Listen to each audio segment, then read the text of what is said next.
നമസ്കാരം. കരുവന്നൂർ സഹകരണ ബാങ്ക് കള്ളപ്പണ ഇടപാട് കേസിൽ എൻഫോഴ്സ്മെന്റ് ഡയറക്ടറേറ്റിന് തിരിച്ചടി. ഇ.ഡി. പിടിച്ചെടുത്ത രേഖകൾ ക്രൈംബ്രാഞ്ചിന് വിട്ടു നൽകാൻ ഹൈക്കോടതി ഉത്തരവിട്ടു. രേഖകളുടെ പരിശോധന 2 മാസത്തിനകം പൂർത്തിയാക്കണമെന്നും കോടതി നിർദ്ദേശിച്ചു. കൊച്ചി PMLA കോടതിയിലുള്ള രേഖകളാണ് ക്രൈംബ്രാഞ്ചിന് കൈമാറേണ്ടത്. കരുവന്നൂർ തട്ടിപ്പുമായി ബന്ധപ്പെട്ട് 2021 ജൂലൈയിലാണ് ക്രൈംബ്രാഞ്ച് അന്വേഷണം ആരംഭിക്കുന്നത്. 1 വർഷത്തിനു ശേഷമാണ് ഇ.ഡി. കേസന്വേഷണം തുടങ്ങുന്നതും ബാങ്കിൽ റെയ്ഡ് നടത്തി രേഖകൾ പിടിച്ചെടുക്കുന്നതും. അനധികൃതമായി വായ്പകൾ അനുവദിച്ചതടക്കമുള്ള രേഖകളാണ് ഇ.ഡി. പിടിച്ചെടുത്തത്. ഈ രേഖകൾ ആധികാരികമാണോ എന്ന് ഉറപ്പാക്കാൻ ഫോറൻസിക് പരിശോധനയടക്കം നടത്തണമെന്നും, എന്നാൽ ഇ.ഡിയുടെ കസ്റ്റഡിയിലായതിനാൽ പരിശോധന നടത്താനാകാത്തത് കേസന്വേഷണം വഴിമുട്ടിച്ചുവെന്നും ക്രൈംബ്രാഞ്ച് ചൂണ്ടിക്കാട്ടി. പ്രതിപട്ടികയടക്കം നിശ്ചയിക്കുന്നതിൽ പ്രതിസന്ധിയിലായി എന്നും ക്രൈംബ്രാഞ്ച് കോടതിയെ അറിയിച്ചിരുന്നു.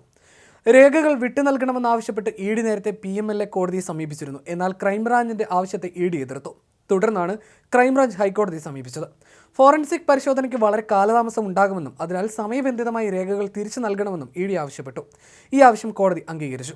രേഖകൾ ക്രൈംബ്രാഞ്ചിന് വിട്ടു നൽകിയാൽ രാഷ്ട്രീയ മാനങ്ങളുള്ള കേസായതിനാൽ സ്വാധീനം ഉപയോഗിച്ച രേഖകളിൽ കൃത്രിമം വരുത്തുമോ എന്ന ആശങ്കയും ഇ.ഡി. ഉന്നയിച്ചിരുന്നു.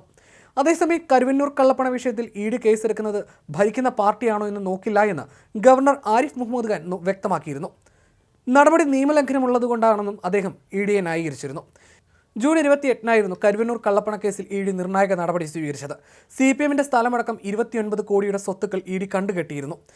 കേസിൽ CPMനെ എൻഫോഴ്സ്മെന്റ് ഡയറക്ടറേറ്റ് പ്രതി ചേർത്തതോടെ കൂടുതൽ അറസ്റ്റിന് സാധ്യത കൂടുകയായിരുന്നു. കരുവന്നൂർ ബാങ്കിൽ നിന്ന് തട്ടിയെടുത്ത പണം പാർട്ടി കൈപ്പറ്റിയെന്ന് ഇ.ഡി. റിപ്പോർട്ടിൽ പറയുന്നു. CPMന്റെ സ്വത്തുക്കളും ഇ.ഡി. കണ്ടുകെട്ടി. CPMന്റേതും സ്വകാര്യ വ്യക്തികളുടേതും ഉൾപ്പെടെ 29 കോടിയുടെ സ്വത്തുക്കളാണ് കണ്ടുകെട്ടിയത്. ഇ.ഡിയുടെ നടപടിയിൽ കരുതലോടെ മാത്രമേ CPM പ്രതികരിക്കൂ. ഇ.ഡിക്കെതിരെ നിയമ പോരാട്ടത്തിന്റെ സാധ്യതയും തേടും. തൃശൂരിൽ സുരേഷ് ഗോപി ജയിച്ചത് കരുവന്നൂരിലെ ഒത്തുതീർപ്പിന്റെ ഭാഗമാണെന്ന് കോൺഗ്രസ് ആരോപിച്ചിരുന്നു. പുതിയ സംഭവ വികാസങ്ങളോടെ ഈ പ്രചാരണത്തെ പ്രതിരോധിക്കാൻ CPMന് സാധിക്കും. പാർട്ടിയുടെ വിവിധ ഘടകങ്ങളുടെ 8 അക്കൗണ്ടുകളായിരുന്നു കണ്ടുകെട്ടിയത്. ഇരുതല മൂർച്ചയുള്ള നടപടിയാണ് ഇതെന്ന് CPM തിരിച്ചറിയുകയും ചെയ്തു. തൃശൂർ ജില്ലാ കമ്മിറ്റിയുടെ 2 അക്കൗണ്ടുകളും കണ്ടുകെട്ടിയവയിൽ ഉൾപ്പെടുന്നു. പൊറത്തിശ്ശേരി ലോക്കൽ കമ്മിറ്റി ഓഫീസ് നിർമ്മിക്കാൻ വാങ്ങിയ ഭൂമിയും കണ്ടുകെട്ടി. CPMൽ നിന്ന് മാത്രം കണ്ടുകെട്ടിയത് 70 ലക്ഷത്തിലധികം രൂപയുടെ സ്വത്തുക്കളായിരുന്നു. CPMനൊപ്പം കരുവന്നൂർ സഹകരണ ബാങ്കിൽ നിന്ന് അനധികൃതമായി ലോൺ സമ്പാദിച്ചവരുടെ സ്വത്തും കണ്ടുകെട്ടിയിരുന്നു.